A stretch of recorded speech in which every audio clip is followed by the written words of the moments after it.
Whoa, so what's going on? This week's project is right on Highway 60 in Plant City, and it's kind of a grove. You guys ready to check this out? Hold tight.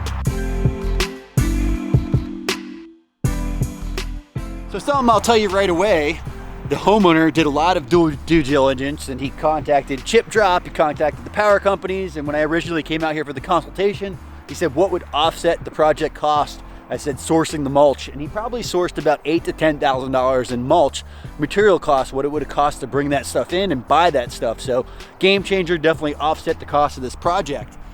This is a really unique project because the homeowner had all these trees in his backyard. We supplied almost absolutely no material here other than a few select items he was unable to find on his own.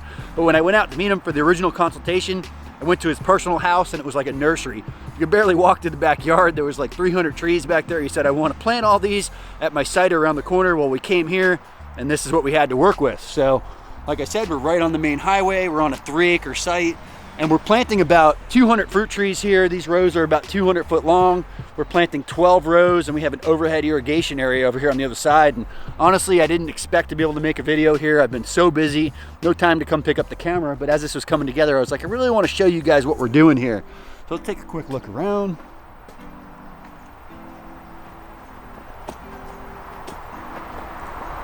So, like I said, the homeowner had a giant nursery in his backyard and he'd been potting up these plants over the last few years. He actually saw the YouTube channel and knew he wanted us to come out here and install this. Well, a lot of these trees that we installed were in 15, 25-gallon pots. So it did give me an opportunity to break out the auger again on the Bobcat, which was a game changer. Always like breaking out those tools when we have the chance. Oh yeah, we did end up bringing the big boy wheel loader here because we had that monster mountain of mulch. Now, something I will tell you was that mountain of mulch was kind of staged in an area where we needed to work. These three rows on the far east side is basically where those piles had been dumped over time. We ended up piling them into a big mountain, moving about half that mountain, and the rest went out here in the field. We are supplying just maybe like 10 support plants here.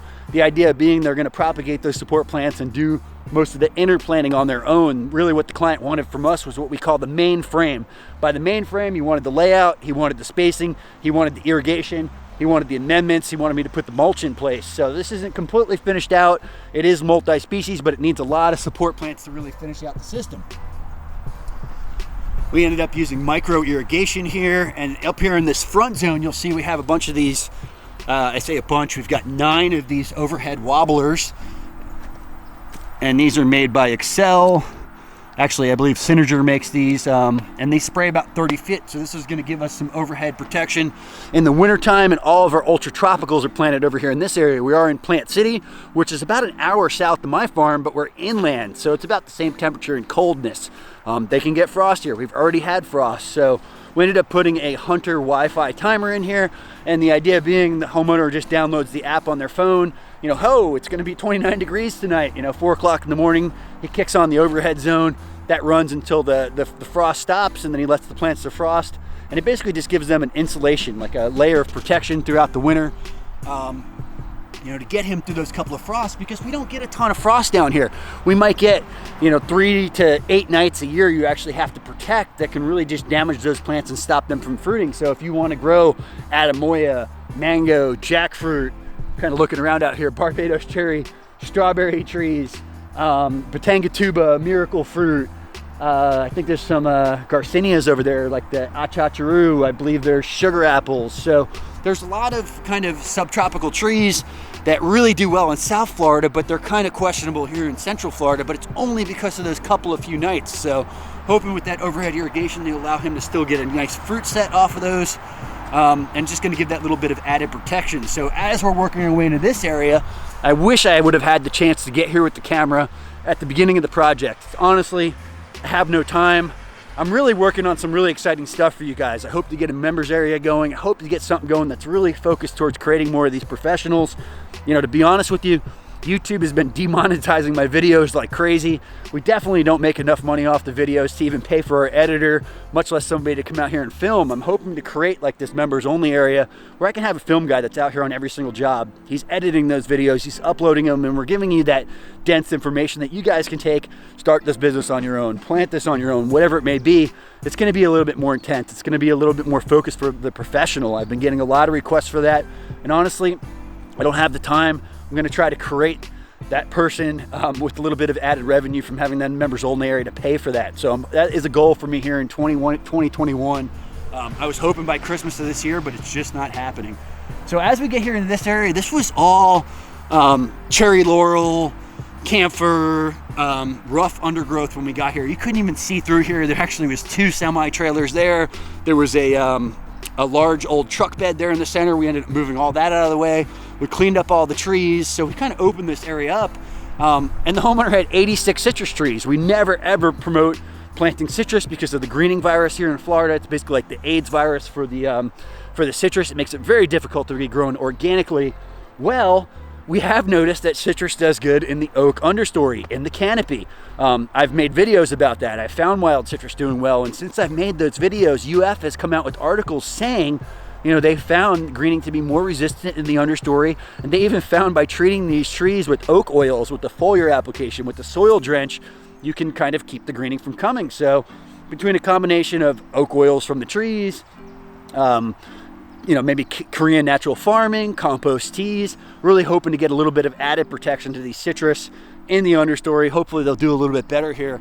I think there was like 86 citrus trees. You can see there's a grapefruit. All these trees are, you know, planted 12 foot on center. And in between the trees, in some situations we have bananas. In some situations we have miracle fruit. In some situations we have figs. You know, those trees that aren't going to get quite as big. So lots of citrus coming all the way here into the back. You can see this is where our nursery staging area was, and that's what's about left of it. We didn't have quite enough holes to get everything in the ground. There were some nectarines, a couple macadamia nuts. Gonna get those japoticabas in, and I believe there was a couple more stone fruits over here, maybe some pears that we didn't have room for. You could see all the citrus trees though, and then the idea here is everything's gonna be pruned. These trees will be kept at 8, 10, 12 foot. You know, within that range, so there's room to have those trees in between there, obviously giving us better access to the fruit all the way around, so we're not going to let those trees outgrow that space. We did run a lot of main water lines here. We have hose bibs all over the property. Whoa! So live water is key, access is key. This is going to be an access road that goes in and around the back, and you can see all of our long rows here. This is mostly citrus, and as we get up there towards the front, there is also some star fruits in there and rumichamas and other things that like that shade. Now, this isn't a deep shade canopy. All the deadwood was taken out of here. This is kind of thinned out. You know, if you ask me, I'd say this is like a 35% shade protection. This is not a deep shade situation. So these trees are still getting some good dappled light even being in here. So what we ended up doing was finishing these first 9 rows, which gave us a chance to prep all of that mulch last week, move it out into the front. And today we plugged all of these holes in these last 3 rows all the way to the back here. Once again, we've got a little oak tree here in the back. We're taking advantage of a little bit of the citrus back here that we had left. And then some avocados. And we work our way up. I mean, there's some pecans in here. There's olives in here. Lots of macadamia nuts. Lots of blueberries, mulberries, peaches, figs, plums, persimmons. Let's see what else we got. So this is quite the multi-species planting, and you can see the size of these pots. They were quite huge. And there's all the citrus trees. So you can see all those rows we already installed. Oh, hey, there he is. Hey, what's up? What's growing on over here, man? You know, planted some trees. Hey, I think you're off by about 2 inches. Hey, you got new boots on, dude? Oh, you know it. Oh, whoa. All right, macadamia nuts. Oh, yeah. There's a couple of apples. I think we installed 3 apple trees. A couple of pears, and I think I said figs already, right? Oh, I forgot about the lychees and the longan. Couple of lychees, couple of longans, couple of Cattleya guavas. What else we got over here that maybe I missed? I think we covered just about everything. So, whoa, hey, you got holes? Got holes. Whoa. I was just telling everybody we're using the auger. What are you doing? I am the auger. Are you the human auger? I'm the auger. You breaking the rules, dude? What I do? Oh.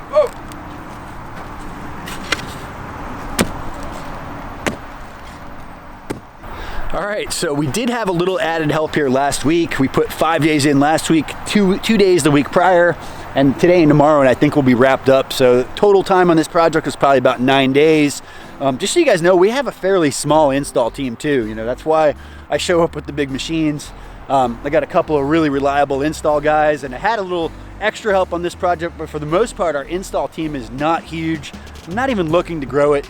I'm kind of really happy at the size we're at. It's very stressful just trying to manage what we're doing right now. So we've got our hands full. The nursery's been blowing up. Been shipping a lot of live plants. Obviously, you guys know we got a lot going on back at the farm. So all kinds of new stuff in the works. Stay tuned.